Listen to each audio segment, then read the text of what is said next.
Hey everyone. So after I showed my bag or the beginning of my bag on YouTube yesterday, I decided that I was not loving the black thread around my hearts. So I thought if I was going to redo it, which I did, I took all the stitching out, that I would show you how I stitch and give you some of the tips that I have for getting nice clean curves and making your reverse applique look awesome.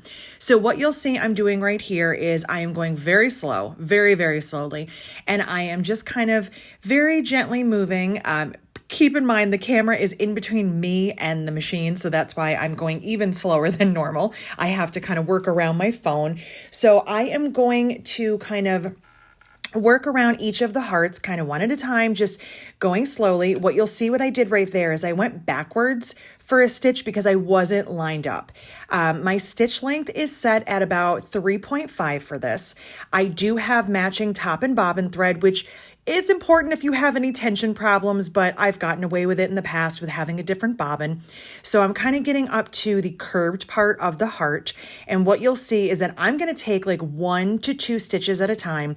I'm constantly lifting my foot, kind of scooting it over, and I'm rolling my bag again because of my phone, but also just to kind of get it out of the way. And I'm not paying any attention to the toe, the front of the foot. I don't even know if it's called a toe, but that's what I'm calling it. So I'm just kind of paying attention to where the needle is and trying to keep the width as even as I can. So I'm just taking a few stitches. There I am pointing to where I'm looking and where I'm not looking. So I'm not looking at the front, I'm looking at where the needle is.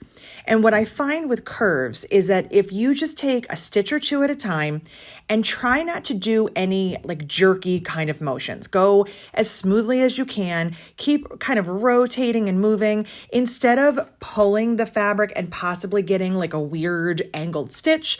Just keep moving it, lifting the foot, moving it. And that's what I'm doing right here. So I think the most complicated part to the heart is kind of the dip in the middle. So I just really took my time with that, and I'm going to go 1 stitch, lift, another stitch, maybe 2, maybe 3, and then I'm going to lift again. And I'm just working my way around super slowly. This definitely helps to get nice, clean curves, but also to keep everything consistent. So as I'm working around here, I'm getting back to where I started, and you'll see under my left hand is a very long thread. I am not backstitching. Now you can, there's no shame in backstitching, but for me, I'm a newly convert to tying off my threads. It is something I never thought that I would do. It's not something I ever did when I quilted, but now I really like it. So I'm going to turn the camera for you so you can see what I'm doing. I've got my threads in the front, and typically I would do all these at the same time, but since I'm showing you this, I thought I would just show you one at a time. So on the back, I'm gently tugging the bobbin thread, and then I just use my tweezers. You want to be really careful with this. And I'm just kind of putting it in that loop of the front thread and pulling it through. And now when you look on the front, it's clean. There's nothing showing. And what I'll also do before I tie it off is I will double check, make sure that I have not lost a stitch. That can happen sometimes if you pull your threads and then by accident kind of pop a stitch out. So this is going to sound crazy to a lot of you, especially to me saying it. I do keep a hand sewing needle in case I need to fix one of those stitches. So I'm just using my tweezers here. I'm making a double knot. You'll see I'm kind of pulling that through with my tweezers and then straightening it out. There is no way that I can leave enough thread to do it without tweezers. So now that I've double knotted it, I will go ahead and trim maybe to like 1/4 of an inch tail. I don't trim right up against the back of the cork. And then I'm going to grab my lighter. I am using polyester thread on the top and bobbin so I can melt that. I'm trying to find my lighter at this point. Don't mind my arms. Trying to find it. There it is. So I'm going to take my lighter and I'm going to burn those ends, but also watch what I do with the end of the lighter. I kind of smush it. So I melt it and smush it.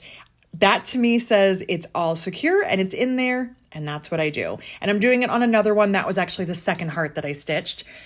Maybe it was the third. I guess it was the third. So there it is. That's how I do all of my reverse applique. And now looking at it up close, I am so glad that I took out the black stitching. It just wasn't the right vibe. I think the cream color looks so much better, and I'm super excited to get this bag all finished.